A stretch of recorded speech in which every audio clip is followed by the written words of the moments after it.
ఆంధ్ర రాష్ట్ర కూటమి సుపరిపాలనకు ఏడాది పూర్తి. ప్రజల సంక్షేమమే ధ్యేయంగా రాష్ట్ర పాలన. అదే స్ఫూర్తితో విశాఖ నగర అభివృద్ధి నగర మేయర్ పీలా శ్రీనివాసరావు. ఉమ్మడి పార్టీ బీజేపీ, జనసేన, తెలుగుదేశం ఐక్యతతో ప్రజలు నమ్మి ఓటేస్తే సంవత్సరంలో కూడా మేము ఇచ్చిన దాంట్లో 90% పూర్తి చేసింది ఏకైక పార్టీ మా ఉమ్మడిగా ఉన్న పార్టీ.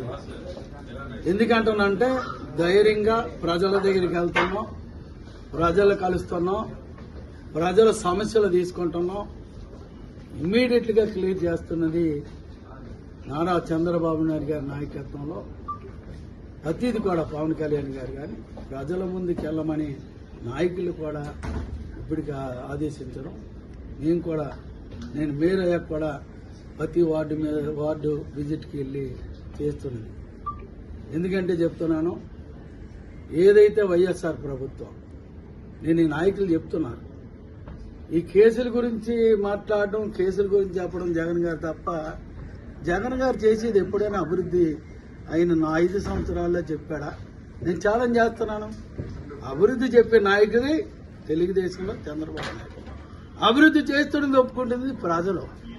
దానికి లేకుండా సత్యబాబు ఎప్పుడు ఏం మాట్లాడతాడో తెలదు, ఏం చేస్తాడో తెలదు, ఏం పని చేస్తున్నారో తెలదు. మమ్మల్ని విమర్శించే శక్తి మీకు లేదు.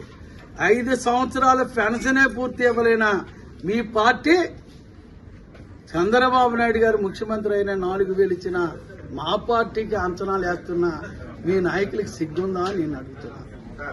ఎందుకంటే అన్నా క్యాంటీన్లు మూస్తే అన్నా క్యాంటీన్లు ఓపెన్ చేసాం, పెన్షన్లు ఇస్తున్నాం, ఈవేళ వికలాంగులకు పెన్షన్లు ఇస్తున్నాం, ఏ తల్లికి వందనం కూడా రిలీజ్ చేస్తున్నాం, బస్సులు కూడా 2 నెలల్లో చేస్తున్నాం.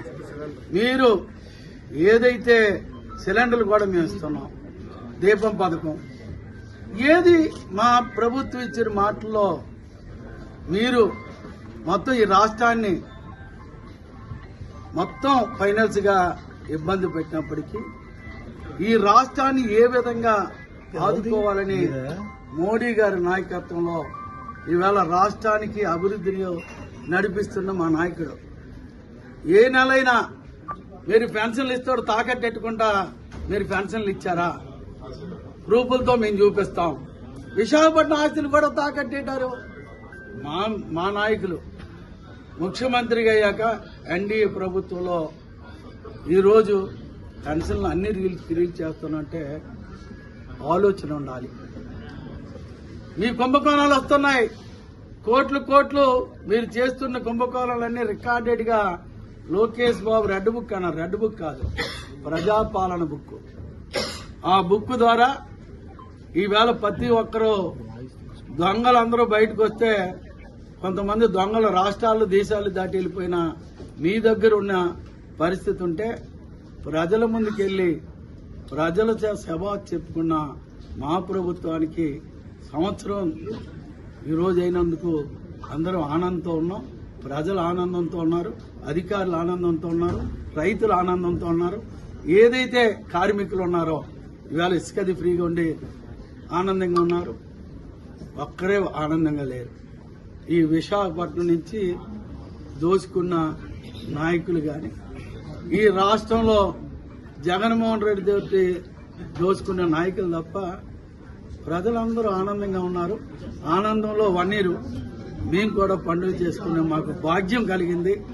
ప్రజలకు ఎప్పుడు కూడా అందుబాటులో ఉన్నది మేము ఉంటాం. కార్పొరేట్స్ కానీ ఎమ్మెల్యేలు కానీ మీరు రోజు కూడా చేసుకున్న తప్పులకి భగవంతుడు నిర్ణయిస్తాడు. మా నాయకుడు ధర్మరాజు అందరికీ పాలన ఇవ్వాలని, మంచి పాలన ఇవ్వాలని. ఆయనకి బాధలున్న పాలనలో ధర్మంగా వెళ్ళింది. ఆవేళ రాముడు ధర్మరాజు ఈ వేళకి చెప్పుకుంటున్నాం. అదే కోవకు చెందినవాడు చంద్రబాబు నాయుడు.